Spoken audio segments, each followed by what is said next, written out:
Welcome to easy physics with sign. Dot product की आज पढ़ने वाले हैं। शुरू करते हैं बहुत इनिशियली से। कोई भी मेज़रमेंट हम करते हैं यानी मापते हैं किसी क्वांटिटी को, यानी मास, लेंथ, टाइम या किसी भी चीज़ को, टेम्परेचर को, वर्क को, फोर्स को, एनी क्वांटिटी, तो उस मेज़रमेंट में या तो एक मैग्नीट्यूड होता है यानी कि कितनी है, और एक डायरेक्शन होती है।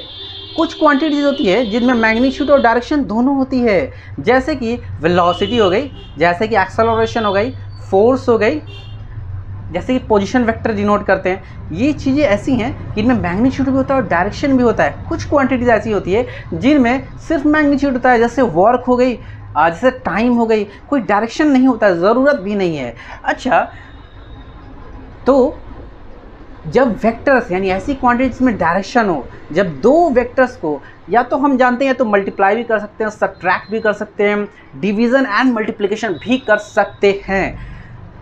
अगर हम मल्टीप्लिकेशन की बात करें तो दो केसेस आती हैं। एक केस जिसकी आज पढ़ाई करने वाला है डॉट प्रोडक्ट, और एक केस होती है क्रॉस प्रोडक्ट।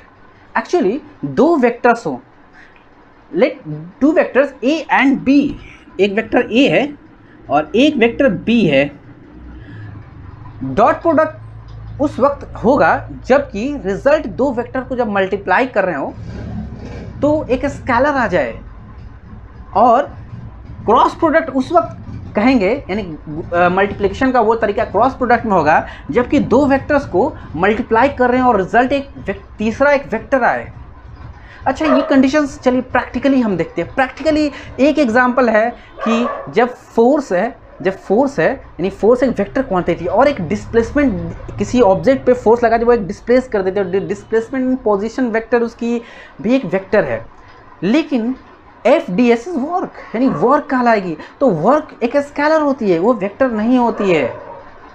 यानी कि ये केस ऐसा हुआ जिसमें हम डॉट प्रोडक्ट इस्तेमाल कर सकते हैं कि force multiplied by another vector which is position vector और displacement vector, then the output will be work which is not a vector, a scalar.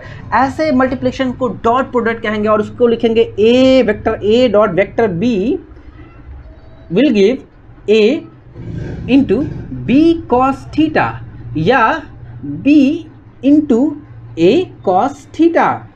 आइए समझते हैं।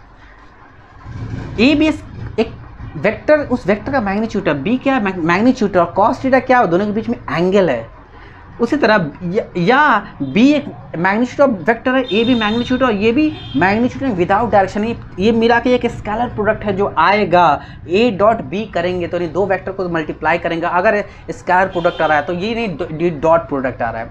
अच्छा, क्रॉस प्रोडक्ट किन कंडीशंस में आती है? अच्छा, मान लीजिए एक ऐसे एग्जाम्पल लीजिए, एक इलेक्ट्रिक फील्ड हो, एक वेक्टर मैग्नेटिक फील्ड हो, यानी कि ऐसी क्वांटिटीज में डायरेक्शन होती है, लेकिन इनका तीसरा जो रिजल्टेंट है वो भी एक वेक्टर है, यानी कि वो मोशन या फोर्स की डायरेक्शन में जब आती है, प्रोड्यूस होती है। जैसे कि हम जानते हैं कि एक electric field magnetic field third axis पर फोर्स लगेगा, प्रोड्यूस इंड्यूस हो जाएगा। तो ये कंडीशन में क्रॉस प्रोडक्ट का यूज़ करते हैं, क्योंकि आउटपुट क्या आ रहा है, वेक्टर प्रोडक्ट आ रहा है। यहाँ आउटपुट क्या आ रहा है, जैसे वर्क की कंडीशन में स्केलर प्रोडक्ट आ रहा है। अच्छा, ये है क्या? चलिए इसको प्रैक्टिकली समझने की कोशिश करते हैं। Now starting with the dot product. Dot product, ये मान लीजिए कि ये एक वेक्टर ए है और एक वेक्टर बी है, दोनों के बीच में एक एंगल थीटा है। नाउ वेक्टर प्रोडक्ट की आउटपुट क्या आएगी, A B, A into B cos theta, यानी कि A into B cos theta क्या है, projection of B on A है, यानी कि बी को अगर ए पर प्रोजेक्ट कर दिया जाए तो this will be the B cos theta.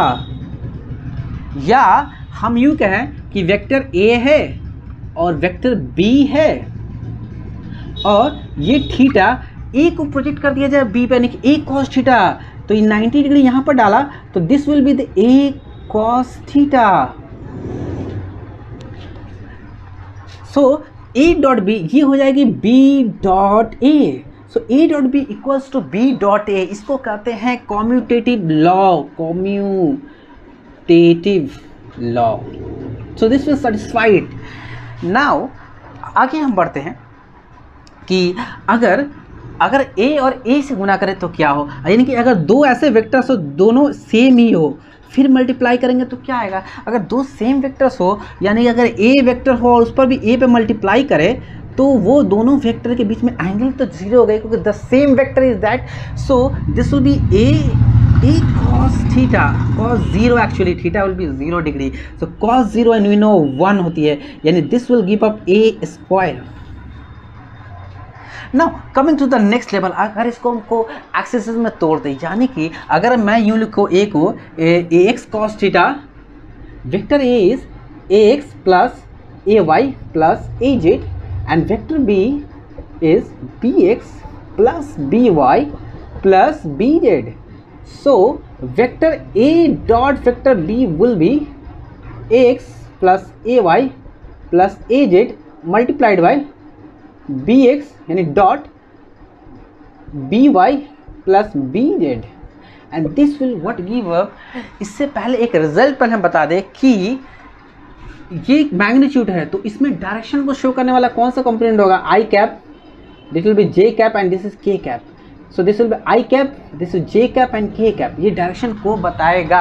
अगर यहाँ डायरेक्शन नहीं लिखते, अगर यहाँ नहीं लिखते हैं आई कैप जे कैप के कैप तो डायरेक्शन दे देंगे, लेकिन इसके बारे में हम जाए यूनिट वेक्टर्स के बारे में जान जाए कि अगर दो यूनिट वेक्टर्स की डॉट प्रोडक्ट क्या होती है जो सेम हो, अगर सेम हो तो उसकी डॉट प्रोडक्ट जो आएगी वो 1 होगी।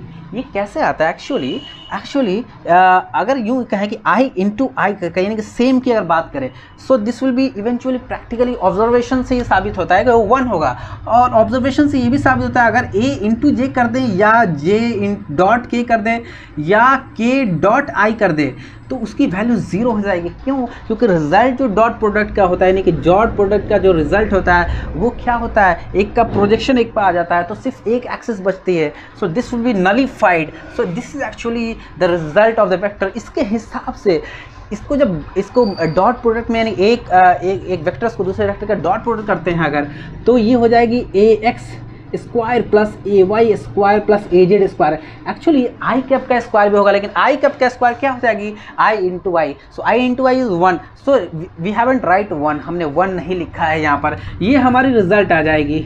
अच्छा उसी तरह अगर ए स्क्वायर हो जाए तब क्या रिजल्ट है, तब भी तो रिजल्ट कैसे हो जाएगी, तब तो ये रिजल्ट ऐसे हो जाएगी कि ए इंटू अगर ए कर दे तो क्या हो जाएगी, actually this is for A into A result, क्योंकि अगर ए डॉट बी होती तो क्या होती, A X square plus B X square, X into B X हो जाती है। Actually if this was the B vector B we have written, अगर ये ए डॉट बी की वेक्टर होती तो क्या होती, A X B X plus A Y B Y plus A Z B Z. सो अगर इन केस हमें एक स्क्वायर का लिखता हूँ तो क्या लिखूँगा, A X square plus A Y square plus A Z square, we will write it like down. Now continue हम करते हैं कि if this is going to be like cos theta की बात करते हैं तो cos 0 सिंपली 1 हो गया इसकी, यानी कि यहाँ तो रिजल्ट पहले से हम आ चुकी है इसकी।